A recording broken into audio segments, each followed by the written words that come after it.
আসসালামু আলাইকুম, সবাইকে স্বাগত জানাচ্ছি আলবি গ্রুপ নিবেদিত সারা বাংলায়। সাথে আছে আমি রুবি আক্তার। শুরুতেই থাকছে শিরোনাম।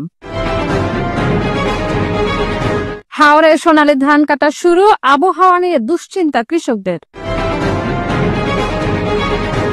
ঘাটাইলের ধলাপাড়া দেশের বৃহত্তম ফার্নিচার হাট।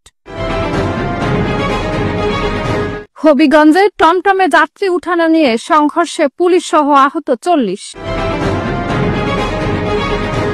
শুনছিলেন শিরোনাম, এবার বিস্তারিত। অল ক্লিন ডিশওয়াশ লিকুইড, এক ঘষাতেই ঝকঝকে।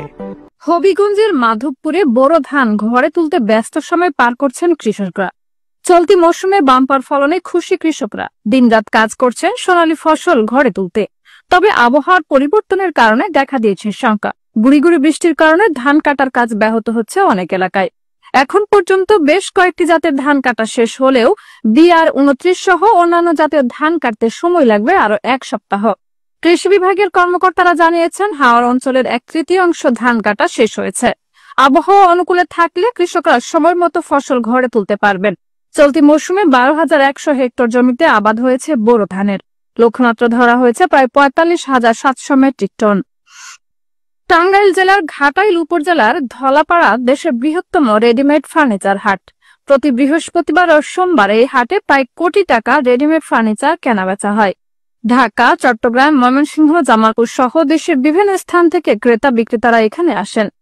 ধলাপাড়া হাটটি ঘাটাইল উপজেলা সদর থেকে 14 কিলোমিটার পূর্বে এবং সাগরদিঘি থেকে 12 কিলোমিটার পশ্চিমে বংশাই নদীর পাড়ে অবস্থিত। এখানে 500 থেকে 800 টাকার বিভিন্ন ধরনের খাট, sofa set, dressing table, chair table ও দরজা জানালা বেচা কেনা হয়। এ হাটে খাটের দাম 2,500 থেকে 60,000 টাকা পর্যন্ত এবং বিভিন্ন ধরনের সোফা সেটও পাওয়া যায়। আমি অনেকদিন যাবত এই হাটে আসছি। তবে এই হাটটার মধ্যে অনেক বেচা কিনি হয়, খাট খুট সব দিক দিয়েই, কিন্তু এই জায়গাটা সংস্কার হলে সবচেয়ে ভালো হতো।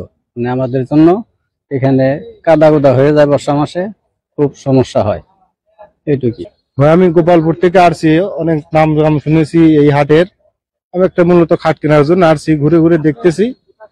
মানে তুলনামূলক ভাবে অনেক হাটের থেকে এখানে একটু সস্তা মনে হচ্ছে আর কি, খাট পাবো।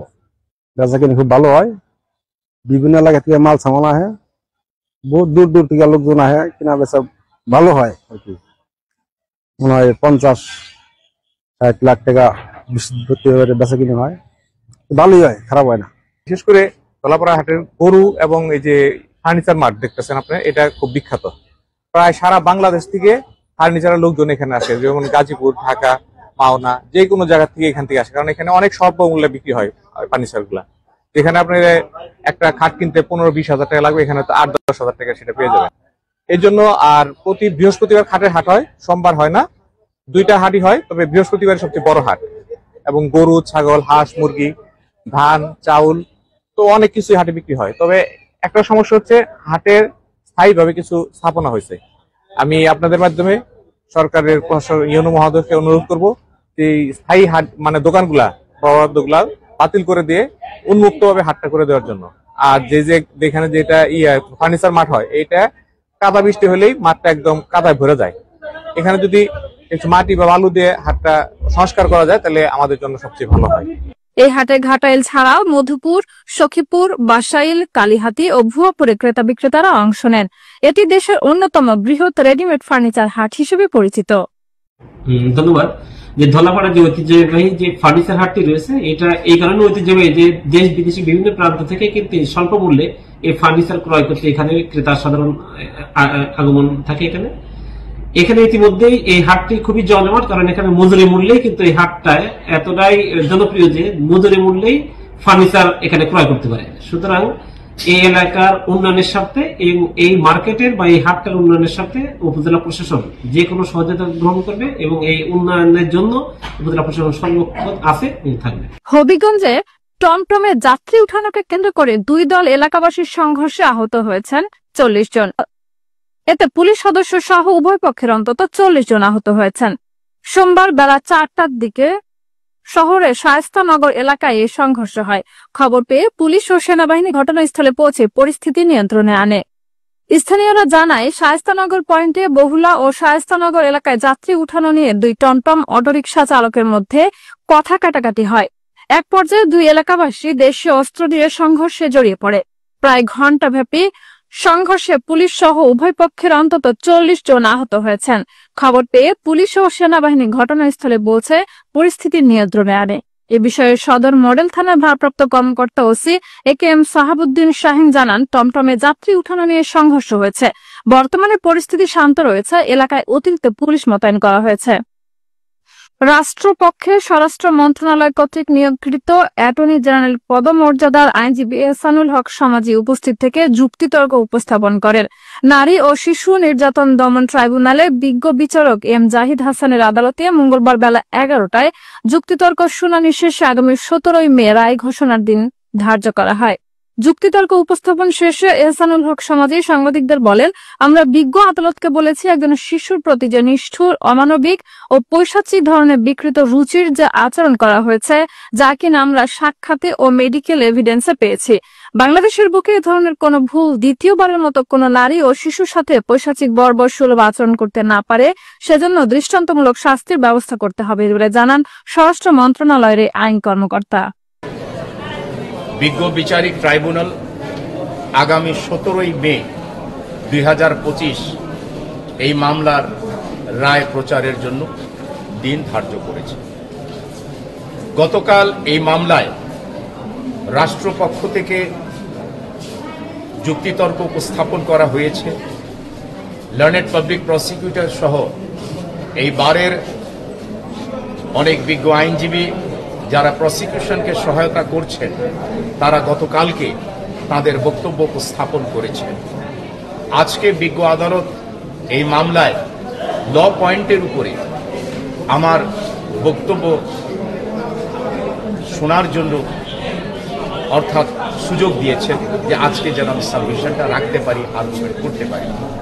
সেই হিসাবে আমি আজকে বিজ্ঞ আদালতে remaining part of the argument অর্থাৎ আর্গুমেন্টের অবশিষ্ট অংশগুলো আইনি যুক্তি দিয়ে আমি উপস্থাপন করেছি।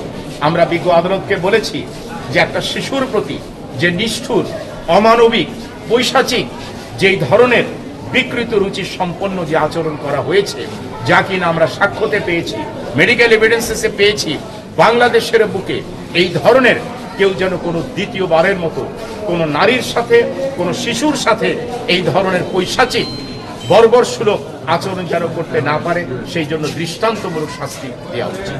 আর সেই দৃষ্টান্তমূলক শাস্তি হচ্ছে সর্বোচ্চ শাস্তি আইনের অধীনে যেটা রয়েছে। অর্থাৎ আমরা বলেছি এই মামলার যিনি প্রিন্সিপাল অ্যাকিউজ হিটু শেখ, যে কিনা দোষ স্বীকারোক্তিমূলক জবানবন্দিতে সমস্ত অপরাধগুলো সে স্বীকার করেছে, কিভাবে সে ধর্ষণ করেছে, কিভাবে হত্যা করেছে, পুঙ্খানুপুঙ্খভাবে তার বিস্তারিত বিবরণ সে দিয়েছে। মাগুরায় 2024 সালের জুলাই আগস্ট গণ অভ্যুত্থানে শহীদ ও আহতদের মাঝে সঞ্চয়পত্র ও চেক বিতরণ করা হয়েছে। মঙ্গলবার বিকেল 3টায় মাগুরা জেলা প্রশাসনের আয়োজনে জেলা অডিটোরিয়ামে কর্মসূচি অনুষ্ঠিত হয়। অনুষ্ঠানে সভাপতিত্ব করেন জেলা প্রশাসক মোহাম্মদ ওয়াহিদুল ইসলাম। এ সময় উপস্থিত ছিলেন পুলিশ সুপার মিনা মাহমুদা, অতিরিক্ত জেলা প্রশাসক সার্বিক আব্দুল কাদের, অতিরিক্ত জেলা ম্যাজিস্ট্রেট শাশ্বতী শীল, জেলা বিএনপির যুগ্ম আহ্বায়ক মোহাম্মদ আক্তার হোসেন, জেলা জামায়াতের আমির এমবি বাকের, বিএনপি সদস্য মোহাম্মদ কুতুমউদ্দিন ও Masud Hasan Khan Kizil. July August গণ অভ্যুত্থানে মাগুরার 10 জন শহীদ পরিবারের সদস্যদের মাঝে 10 লক্ষ টাকা সঞ্চয়পত্র এবং 241 জন আহতদের মাঝে 1 লক্ষ টাকা করে চেক প্রদান করা হয়। সংগঠকরা জানান, এই সহায়তা শহীদ ও আহতদের প্রতি জাতির সম্মান ও কৃতজ্ঞতার বহিঃপ্রকাশ। কটিয়াদীতে বিএনপির 31 দফা বাস্তবায়নের সমাবেশ অনুষ্ঠিত হয়েছে। এ সময় কটিয়াদী পৌর বিএনপি সভাপতি আশরাফুল হক দাদনের সভাপতিত্বে ও সাংগঠনিক সম্পাদক ফারুক পাটোয়ারির পরিচালনায় প্রধান অতিথি হিসেবে উপস্থিত ছিলেন কটিয়াদী উপজেলা বিএনপি সাধারণ সম্পাদক আরিফুর রহমান কাঞ্চন। এ সময় অনুষ্ঠানের শুভ উদ্বোধন করেন কিশোরগঞ্জ জেলা বিএনপির সদস্য গোলাম ফারুক চাষী। এ সময় বিশেষ অতিথি হিসেবে উপস্থিত ছিলেন কটিয়াদী পৌর বিএনপি সাধারণ সম্পাদক সাজেদুর রহমান সজল সহ আরো অনেকেই। বিভিন্ন শিক্ষা প্রতিষ্ঠানে বল, ক্রিকেট ব্যাট, দাবা, টপ টেনিস, ব্যাডমিন্টন, ভলিবল সহ বিভিন্ন ক্রীড়া সামগ্রী বিতরণ করা হয়েছে। যুব ও ক্রীড়া মন্ত্রণালয়াধীন পরিদপ্তর হতে প্রেরিত এবং জেলা প্রশাসক মাগুরা মহোদয় কর্তৃক সরবরাহকৃত এসব ক্রীড়া সামগ্রী বিনামূল্যে 146টি শিক্ষা প্রতিষ্ঠানে বিতরণ করা হয়। এর মধ্যে রয়েছে 120টি প্রাথমিক বিদ্যালয়, 25টি মাধ্যমিক বিদ্যালয়, 5টি কলেজ, 9টি মাদ্রাসা এবং 5টি এতিম ও হেফজখানা মাদ্রাসা। সোমবার সকালে উপজেলা প্রশাসন আয়োজিত উপজেলা পরিষদ মিলনায়তনে এসব ক্রীড়া সামগ্রী বিতরণ করেন উপজেলা নির্বাহী অফিসার মোহাম্মদ বনি আমিন। এ সময় বিভিন্ন শিক্ষা প্রতিষ্ঠানের প্রধান শিক্ষক ও সহকারী শিক্ষকবৃন্দ উপস্থিত ছিলেন। পটুয়াখালীর কলাপাড়ায় কোস্টগার্ডের অভিযানে 12.5 মণ বিভিন্ন প্রজাতির সামুদ্রিক মাছ জব্দ করা হয়েছে। অভিযান শেষে এসব মাছ স্থানীয় এতিমখানা, মাদ্রাসা ও হতদরিদ্রদের মাঝে বিতরণ করা হয়। সোমবার শেষ বিকেলে পটুয়াখালী কলাপাড়া পৌর শহরের লঞ্চ ঘাট এলাকা থেকে 12.5 মণ সামুদ্রিক মাছ জব্দ করে পায়রা বন্দর কোস্টগার্ড। জব্দকৃত মাছের মধ্যে ছিল 5 মণ লইট্টা, 3 মণ ডাডি, 3 মণ টাইগার চিংড়ি এবং 1.5 মণ পোয়া মাছ। মাছগুলো রাঙ্গাবলী থেকে ঢাকায় পাচারের উদ্দেশ্যে কলাপাড়া আনা হয়েছিল বলে জানায় কোস্টগার্ড। সরকারের নিষেধাজ্ঞা সত্ত্বেও অসাধু জেলেরা সাগর থেকে এসব মাছ আহরণ করে বলে অভিযোগ ওঠে। 15 এপ্রিল থেকে 11 জুন পর্যন্ত 58 দিনের জন্য সাগরে মাছ ধরার উপর নিষেধাজ্ঞা জারি রয়েছে। জব্দকৃত মাছগুলো পরে বিভিন্ন এতিমখানা, মাদ্রাসা ও অসহায় মানুষের মধ্যে বিতরণ করেন নির্বাহী ম্যাজিস্ট্রেট ও সহকারী কমিশনার ভূমি ইয়াসিন সাদেক। কোস্টগার্ড সদস্যদের সহযোগিতায় আমরা ইনল্যান্ড শিপিং অর্ডিন্যান্স 1976 এবং মৎস্য সুরক্ষা ও সংরক্ষণ আইন 1950 মোবাইল কোর্ট পরিচালনারত অবস্থায় লঞ্চে সমুদ্র থেকে আহরিত প্রায় 12 মণ মাছ জব্দ করি। যেহেতু সমুদ্রে বর্তমানে 58 দিনের নিষেধাজ্ঞা চলমান রয়েছে, তাই মাছগুলো জব্দ করে আমরা মাদ্রাসা এবং দুস্থদের মধ্যে বিতরণ করি। কলাপাড়ার এই অভিযানে মাছ রক্ষায় প্রশাসনের সক্রিয় ভূমিকা ইতিবাচক বার্তা দিচ্ছে। ফরিদপুরের গোয়ালচামটে অবস্থিত শ্রীধাম শ্রী অঙ্গনে 155তম শুভ আবির্ভাব উৎসব সমাপ্ত হয়েছে। মঙ্গলবার সনাতন ধর্মাবলম্বী মহানাম সম্প্রদায়ের এ ধর্মীয় অনুষ্ঠান মহাপ্রসাদ বিতরণের মাধ্যমে শেষ হয়। উৎসবের শুরুতে শ্রী অঙ্গন থেকে একটি শোভাযাত্রা সহকারে নগর কীর্তন শহরের বিভিন্ন রাস্তায় ঘুরে আবার শ্রী অঙ্গন ফিরে আসে।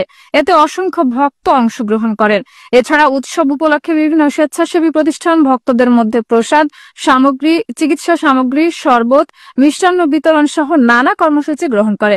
উৎসবে ধর্মীয় অনুষ্ঠানের মধ্যে ছিল শ্রীমৎ ভগবত গীতা পাঠ, প্রভু জগৎবন্ধু সুন্দরের অভিষেক, নাম সংকীর্তন, অষ্টকালীন লীলা কীর্তন এবং ধর্মীয় আলোচনা সভা। ফরিদপুরের শ্রীধাম শ্রী অঙ্গন শ্রী মহানাম সম্প্রদায়ের মূল কেন্দ্র হিসেবে পরিচিত এবং প্রতি বছর এখানে জগৎবন্ধু সুন্দরের আবির্ভাব উৎসব ধুমধাম করে পালিত হয়। উৎসব সুন্দরভাবে সম্পূর্ণ হওয়ায় ভক্তবৃন্দ, দর্শনার্থী এবং স্থানীয় প্রশাসন সহ সংশ্লিষ্ট সবাই ধন্যবাদ ও কৃতজ্ঞতা জানিয়েছেন। সাথে থাকার জন্য ধন্যবাদ। মুভি বাংলা টেলিভিশন সরাসরি দেখতে ভিজিট করুন www.moviebangla.tv ওয়েবসাইটে। সচেতন থাকুন, নিরাপদ থাকুন। আল্লাহ হাফেজ।